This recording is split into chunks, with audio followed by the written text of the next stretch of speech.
Hello friends, આજે હું જણાવીશ એવી 7 ટેકનિક્સ કે જેનાથી તમારું માઇન્ડ થઈ જશે એકદમ સ્ટેબલ. અનસ્ટેબલ માઇન્ડ માત્ર તમારા સ્વાસ્થ્યને જ નહીં પરંતુ તમારા કામ અને સ્ટડીને પણ નુકસાન પહોંચાડે છે. જેથી માઇન્ડ સ્ટેબલ હોવું જરૂરી છે.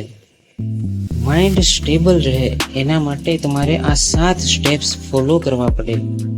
ફર્સ્ટ પોઈન્ટ છે ડેવલપ અ સ્ટ્રક્ચર્ડ રૂટીન. મતલબ કે તમારી દૈનિક ક્રિયાઓ સેટ કરો. ખાસ કરીને આ 3 ક્રિયાઓ સેટ કરી લો. સ્લીપ, તમે કેટલા કલાક ઊંઘશો, ક્યારે સૂઈ જશો અને ક્યારે ઉઠશો એ સેટ કરો. ગમે ત્યારે મન થાય ત્યારે સૂઈ જઈએ એવું ના ચાલે. સ્લીપ સેટ કરો. સેકન્ડ છે એક્સરસાઇઝ. ડેઈલી એક્સરસાઇઝ કરો અને ટાઈમ સેટ કરો કે આટલા વાગે એક્સરસાઇઝ કરશો. ક્યારેક 7 વાગે કરીએ, ક્યારેક 9 વાગે કરીએ તો ક્યારેક કરીએ જ નહીં એવું ના ચાલે. રોજ સવારે એક્સરસાઇઝ કરો અને એક ફિક્સ ટાઈમે કરો. થર્ડ છે ડાઈટ. એક પ્રોપર ડાઈટ ફોલો કરો. બ્રેકફાસ્ટ, લંચ, ડિનર માટે ફિક્સ ટાઈમ સેટ કરો અને કેટલું વધારે કે ઓછું જમવું એ સેટ કરો.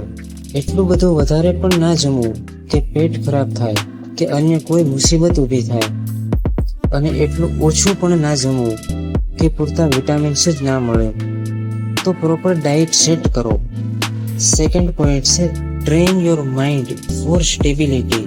મતલબ તમારા માઇન્ડને ટ્રેન કરો સ્ટેબલ રહેવા માટે. કેવી રીતે? તમારો જે ગોલ છે એને લઈને ક્યારેક પોઝિટિવ તો ક્યારેક નેગેટિવ વિચારો આવતા હોય છે. મને સફળતા મળશે પછી હું આમ કરીશ, આમ નહીં કરું એવા વિચારો. તો ક્યારેક નેગેટિવ, આમ નહીં થાય તો, આવું થશે તો.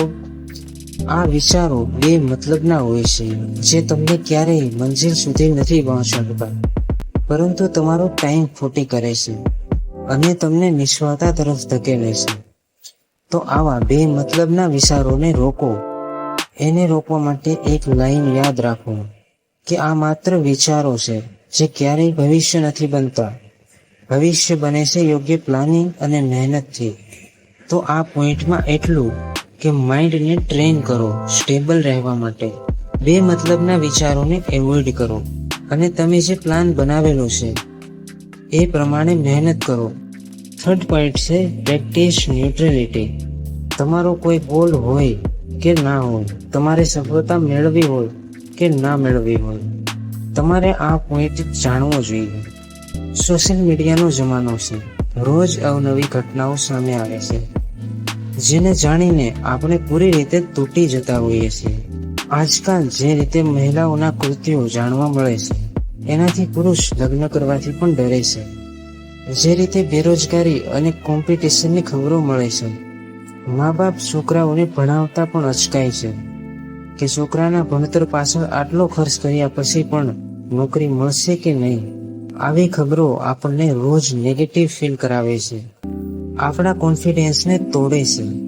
તો શું કરવું? ન્યુટ્રલ રહો. આમ થઈ રહ્યું છે, ઓકે, હું શું કરી શકું જેથી મારી સાથે આવું ના થાય? એના માટે પ્રયત્ન કરો. કંઈ ના થઈ શકે એમ હોય તો ઓકે, જે થવાનું હશે એ થશે. Don't panic. તમારા કર્મો સારા હશે, તમારી મહેનત સારી હશે, તમે લોયલ હશો તો તમારી સાથે સારું જ થવાનું છે. ફોર્થ પોઈન્ટ છે સેલ્ફ કમ્પેશન. તમારી આસપાસના લોકો તમને વધારે સારા લાગતા હોય છે.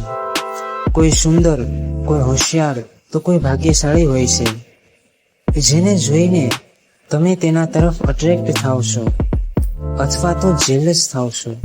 એ વ્યક્તિ સ્પેશિયલ છે અને તમે નાલાયક છો, કમનસીબ છો એવું માનો છો, જે બરાબર નથી. તમે પણ સ્પેશિયલ છો, તમે પણ સુંદર છો, હોશિયાર છો. તમારી પણ કેટલીક ઉપલબ્ધિઓ છે જે તમે મેળવી છે. પોતાને ઓળખો અને ગર્વ મહેસૂસ કરો. તમે કમનસીબ નથી. તમારી પાસે ઘણું બધું છે જે બીજા પાસે નથી. તો આ પોઈન્ટમાં એટલું કે પોતાને હલકામાં ના લો. તમે પણ ખાસ છો. તમે પણ ભલભલાને ટક્કર આપી શકો છો. જે ઉપલબ્ધિઓ બીજા પાસે છે એને પણ મહેનત અને હિંમતથી તમે મેળવી શકો છો. અને લાસ્ટ પોઈન્ટ છે સેટ યોર બાઉન્ડ્રીઝ. તમે એક બાઉન્ડ્રી સેટ કરી લો કે આના બહાર તમે નહીં જાઓ.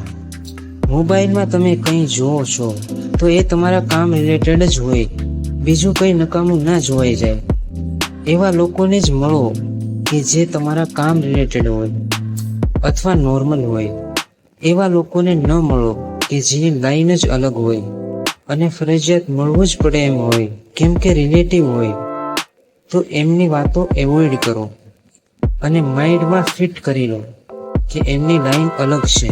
અલગ લાઈન મતલબ એવા લોકો કે જે બીડી, સિગરેટ, દારૂ. અને બીજું, આપણે ઝઘડો નથી કરવાનો કોઈની જોડે, કારણ કે ઝઘડો, બહેસ એ હોય છે માત્ર 5-10 મિનિટના જ, પણ તમારા માઇન્ડને કેટલાય દિવસ સુધી અનસ્ટેબલ રાખે છે. તો ઝઘડાથી બચો. તો આ હતા 5 સ્ટેપ્સ જે તમારા માઇન્ડને સ્ટેબલ કરશે. આ 5 સ્ટેપ્સને 90 દિવસ સુધી ફોલો કરો. તમને મહેસૂસ થશે કે તમારું માઇન્ડ એકદમ સ્ટેબલ થઈ ચૂક્યું છે. જો વિડીયો પસંદ આવ્યો હોય તો લાઈક કરો અને ચેનલમાં નવા હોય તો ચેનલને સબસ્ક્રાઈબ કરો.